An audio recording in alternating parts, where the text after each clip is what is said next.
Sir first నేను Hitler movie గురించే మాట్లాడతాను సార్. ఎందుకంటే okay so feeling okay sir. ఎందుకంటే చిరంజీవి గారు చాలా గ్యాప్ తర్వాత హిట్లర్ మూవీతోనే ఒక రికార్డ్ అయితే క్రియేట్ చేశారు. సో ఆ సినిమాకి మీరు సంభాషణలు రాయడం అనేది నిజంగా మా గ్రేట్నెస్ సార్. ఎందుకంటే ఒక్కొక్క డైలాగ్ ఒక్కొక్క ఇదిగా పేలుతూ ఉంటాయి. సో అలాగే ఆ సినిమాకి డైలాగ్స్ రాయడం ఒక వరం, ఆ పాత్రకి ఎక్కువ రాయలేకపోవడం అనేది ఒక శాపం అని చెప్పేసి అన్నారు. సో మీరు దాని గురించి ఏం చెప్తారు సార్? ముందుగా ఈ సందర్భంగా చిరంజీవి గారి 70వ జన్మదిన సందర్భంగా ఆ మహానటుడికి, ఆ నటరాజ స్వరూపుడికి, ఆ మెగాస్టార్కి, ఆ పద్మవిభూషణుడికి, మనందరి అభిమాన పాత్రుడికి అనేక శుభాకాంక్షలు. Many happy returns to that 70 years boy. So పేరుకు తగ్గట్టుగా ఎప్పటికీ ఆయన చిరంజీవే. వయసు పెరగదు, ఎంత కౌంట్ ఎక్కడ ఉంటుంటాయి. కానీ ఇప్పుడు విషయంలోకి వస్తే, హిట్లర్ విషయానికి వస్తే, హిట్లర్ నాకు ఎప్పటికీ గర్వంగా మిగిలిపోయే ఒక అనుభూతి. నేను ఎన్ని ఇంటర్వ్యూల్లో ఎవరి ఇంటర్వ్యూ ఇస్తే వాళ్ళ ఫోటో ఇలా పెట్టుకోలేదు. ఇక్కడ ఆయన ఎందుకు పెట్టుకున్నానంటే నా అభిమానాన్ని చాటుకోవడానికి. ఎందుకంటే ఒక రైటర్గా చాలా మనం ఎవరికి రాస్తున్నాం, ఎలాంటి రాస్తున్నాం, ఏ సినిమా తర్వాత ఏది రాయాలి, అన్నీ లెక్కలు ఉండి చిరంజీవి గారికి రాయాలి. ఎప్పటికైనా చిరంజీవి ఎవరెస్ట్ ఎక్కాలనేది అదొకటి మిగిలిపోయింది అన్నట్టుగా అలా ఉంటూ ఉంటుంది. అలాంటిది నాకు అనుకోకుండా ఎదురు చూసినప్పుడు రాకపోయినా అనుకోకుండా రావడం అనేది నిజంగా వరం. అది అలాంటి సిచ్యుయేషన్లో ఇందాక మీరు చెప్పినట్టుగా ఆయనకి గ్యాప్ తీసుకుని మళ్ళీ సినిమా చేయాలనుకున్నప్పుడు, ఆ సినిమా ఓకే చేసుకున్నప్పుడు దానికి ఒక అందరినీ ఆయన కూర్చుకుని అట్లాగా పువ్వులను ఒక్కొక్కటినే కోసి తెచ్చుకున్నట్టుగా అలాంటి వాళ్ళు కావాలని ఆయన అనుకుని అందులో ఆ డైలాగ్స్కి నన్ను అనుకోవడం నిజంగా వరమే కదా నాకు. అయితే ఆ శాపం అది ఎక్కడో ఎలా వచ్చిందో కానీ ఏదో ఫ్లోలో అన్న మాటకి హెడ్డింగ్లో వచ్చేసేపట్లో అది ఒక ఛాలెంజ్, టాస్క్. నిజానికి మనకు బాగా అభిమానమైన నటుడికి టన్నుల కొద్దీ రాసేద్దాం అనుకుంటాం, కానీ ఆ పాత్ర ఆచి తూచి మాట్లాడాలి. ఎలాగ మరి ఆ ఉత్సాహంతో ఏమైపోతుంది, దాన్ని ఎలా క్రిస్ప్ చేయగలుగుతాం? తప్పదు, అంతకంటే పడకూడదు. ఎందుకంటే ఆయన మాట్లాడే మనిషి కాదు, అందులో చేతల మనిషి. ఒక కంటి చూపుతో 5 చెల్లెళ్ళలో ఏ చెల్లెండి ఎవడు చూసినా వాడు లేచిపోతాడు గాలిలోకి. అలాంటి పవర్ఫుల్ మ్యాన్. మనసు చాలా మెత్తనైంది, కఠినంగా చేసుకున్నట్టు కనిపిస్తాడు. ఎందుకంటే వీళ్ళందరికీ రక్షకుడుగా. ఆయన తండ్రి బతుకున్నా కూడా దూరంగా ఉంటున్నాడు, అదొక బాధ. 5 చెల్లెళ్ళు, ఇదొక బాధ. చిన్న వయసు నుంచి వాళ్ళకి తిండి దగ్గర నుంచి అన్నీ కూడా తీసుకెళ్ళాలి, చిన్న పిల్లలతో సహా.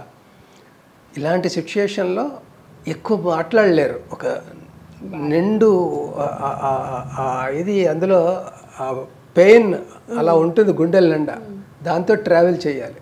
ఇలా బాధ్యతలు ఎక్కువ నెరవేర్చుకోవాలి. వాళ్ళు పెరిగి పెద్ద అవుతూ ఉంటారు, వాళ్ళు ఇంకెవరో బాయ్ ఫ్రెండ్స్ వాళ్ళు రావడం వల్ల డిస్టర్బ్ అవుతుంటారు.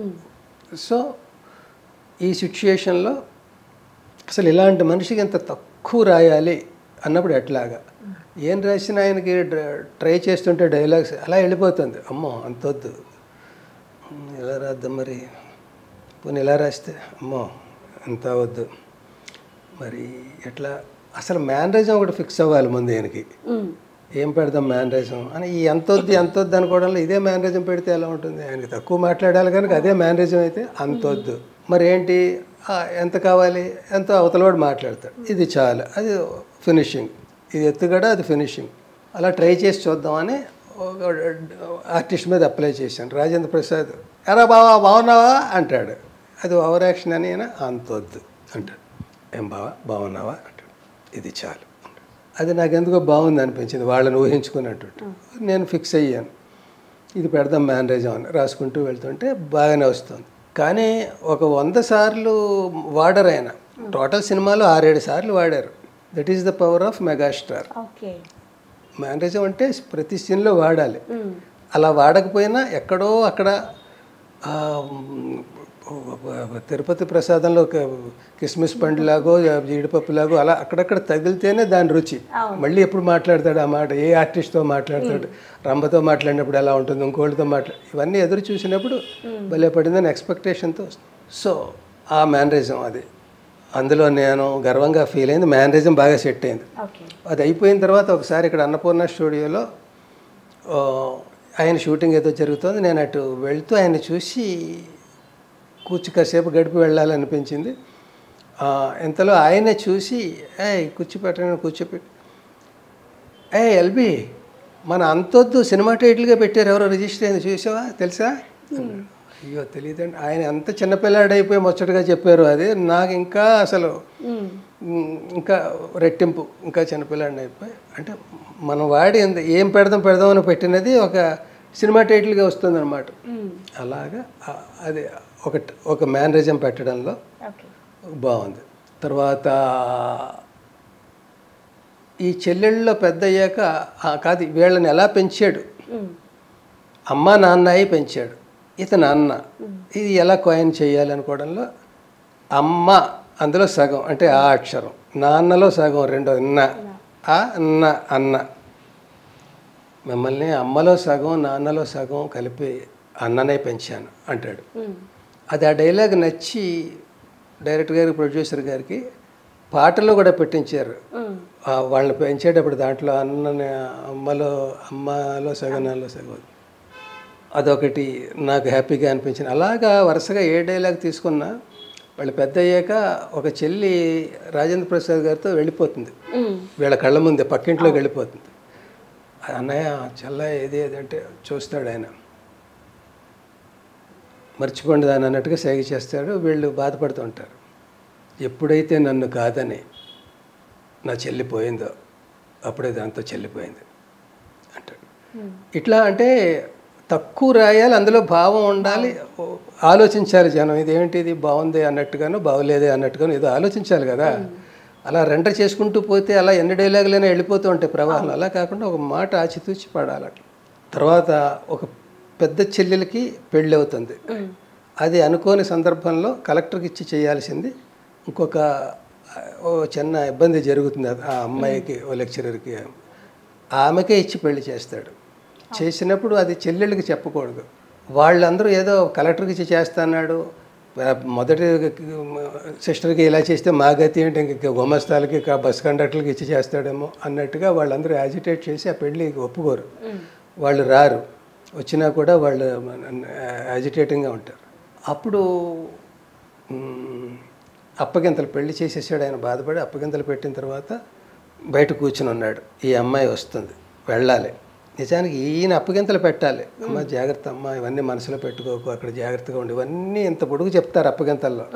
సరదాగా వెరైటీగా అది రొటీన్ కదా, కొత్తగా ఏం చెప్పొచ్చు అప్పగింతల సీన్. మగాడు పెట్టాలి, అన్నయ్య పెట్టాలి, ఈ సిచ్యువేషన్లో చెప్పాలి, బాధపడకు జాగ్రత్తగా ఉండి, ఇవన్నీ రొటీనే కదా. రివర్స్లో చెప్పాలంటే ఆయన ఎక్స్ప్రెషన్స్ని మాత్రం పట్టుకొని డైలాగ్ ఆవిడ చెప్తుంటే ఎలా ఉంటుంది, నా గురించి నీకు జాగ్రత్త అమ్మా అనేది గురించి చెప్పాల్సింది బదులు నా గురించి బాధపడక అన్నయ్య, చెల్లెళ్ళు పాపం వాళ్ళ అమ్మాయికులు అన్నయ్య, వెళ్ళొస్తానన్నయ్య, ఇలా మళ్ళీ ఇంకోటి ఏదో చెప్పి ధైర్యంగా అన్నయ్య వెళ్ళొస్తానన్నయ్య, ఇలా 3-4 సార్లు వెళ్ళొస్తానన్నయ్య అని ఓ పేజీన్నర మాట్లాడుతుంది. ఫైనల్గా ఆయన అదే మూడ్లో ఉండి చెమ్మగిల్లిన కళ్ళతోటి, వెళ్ళిరమ్మా, అక్కడ నీకు ఏం పెట్టారమ్మా అని ఎవరైనా అడిగితే, మీ అన్నయ్య ఏం పెట్టాడని అడిగితే, చిన్నప్పటి నుంచి ఎన్నో ఆశలు పెట్టాడని చెప్పు, చివరికి ఇంత కష్టం పెట్టి పంపాడని చెప్పమ్మా అంటాడు. అంతే, మొత్తం అప్పగింతలు పెట్టింది. సో ఇట్లా అది చూసి చాలా అభినందించారు ఆయన. ఆ రోజు నేను షూట్కి వెళ్ళలేదు, కానీ అందరూ నువ్వు రాకపోవడం ఇది రోజంతా నీ గురించే మాట్లాడుతున్నాడు అని. డైలాగ్ అంటే స్కేల్తో ఎంతంత రాయడం కాదు, కొలిచేలాగా రివర్స్ చేసి ఆ అమ్మాయి చేత మాట్లాడించి నన్ను అలాగా ఆ మౌనంగా రియాక్షన్స్తో వదిలేసాడు. చాలా బాగుందని నీ గురించి చాలాసార్లు అన్నారంటే అదొక ఆనందం. ఇట్లా ప్రతిదీ కూడా ఒక్కొక్క అనుభవం. అది ఎన్నిసార్లు అనుకున్నా, రాసినప్పుడు పడ్డ కష్టం అంతా వాటితో అనుభవిస్తుంది. అలాగే ఈ చెల్లెళ్ళు అపార్థం చేసుకుంటారు అన్నయ్య గురించి. అప్పుడు ఏమంటాడంటే రాజేంద్ర ప్రసాద్ ఏమంటాడంటే, ఏమనుకుంటున్నారే మీ అన్నయ్య అంటే, మీ కళ్ళల్లో ఒక్క కన్నీటి చుక్క చూసినా కూడా తట్టుకోలేని మనిషి అతను. అరే ఉల్లిపాయలు తరుగుతుంటే మీ కంట్లోంచి వచ్చే కన్నీళ్ళు కూడా చూడలేక అసలు ఉల్లిపాయలు ఇంట్లో వాడడమే మానేసిన వెర్రిబాగులాడే. అలాంటి అంత గొప్ప మనిషిని పట్టుకున్నా మీరు నానా మాటలు అంటున్నారు అంటాడు ఇట్లా. అది ఆ డైలాగ్ తనకు బాగా నచ్చిందని చెప్పింది తను కాదు, రాజేంద్ర ప్రసాద్. చిరంజీవి గారి ఇదనమాట అభినందన. రాజేంద్ర ప్రసాద్ డైలాగ్ అది భలే ఉంటుందని ఆయన చెప్పడం. అలాగే ఆయన ఫాదర్ దాసరి గారు ఆయన బాధపడతాడు, ఏంటో నేను ఏం చేసినా అది వికటిస్తోందిరా. అసిస్టెంట్ బాబుమోహన్ చౌబతుకుల్లో ఉంటాడు, ఎన్నిసార్లు కొడుకు దగ్గర అవ్వాలని ట్రై చేశాను, అది బెడిసి కొడుతోంది, అదేమో నన్ను అపార్థం చేసుకునే పరిస్థితులు వస్తున్నాయి, అట్లాగా నా బ్యాడ్ లక్ అని చెప్పడానికి. నా కొడుకు ప్రేమను ఎంతమందికైనా పంచగలడు, ఒక్క నాకు తప్ప. అదేమిటో ఆ పాలల్లో ఇంత మజ్జిగ కలిపి తోడుపెట్టి పెరుగుని చేద్దామని ఎంత ట్రై చేసినా ఎంత ప్రయత్నించినా అది తోడుకోవటం లేదు, విరిగిపోతుంది అంటాడు. అని చూస్తే అక్కడ ఉన్నాడు చిరంజీవి గారు. అంటే ఈయన చావు బతుకుల్లో ఉన్నాడని కబురు అంది, వచ్చారు అక్కడికి, ముందుకు రాకుండా అక్కడ ఆగాడు. చూసి ఇంకా బాధపడిపోతాడు. నా చావే మన ఇద్దరినే కలుపుతుందని తెలిస్తే ఎప్పుడో చచ్చిపోయాడు కదరా. ఇలా ఉంటే మొత్తం డైలాగ్స్ అంటే సింపుల్గా ఉండడం అంటే ఏంటంటే ఇవంతా చెప్పాల్సి వచ్చింది. సో ఇలాంటి డైలాగ్స్ రాస్తున్నప్పుడు ఇదంతా కొంచెం డ్రామాకి మెలో డ్రామాకి సంబంధించింది అయినా కూడా మరి 5 అన్నలకి బాధ్యుడిగా హిట్లర్ అని ఎందుకు అనిపించుకున్నాడు, వాళ్ళ బాధ్యతలు ఎలా నెరవేర్చాడు, అతని మనసులో బాధలు ఏంటి, ఇవన్నీ చెప్పడానికి ఈ డెప్తులు కావాలి కదా. అందుకని అట్లాగే నాకు రాసింది ఒక్కటైనా కూడా 10 సినిమాలు రాసినంత తృప్తి, ఆనందం.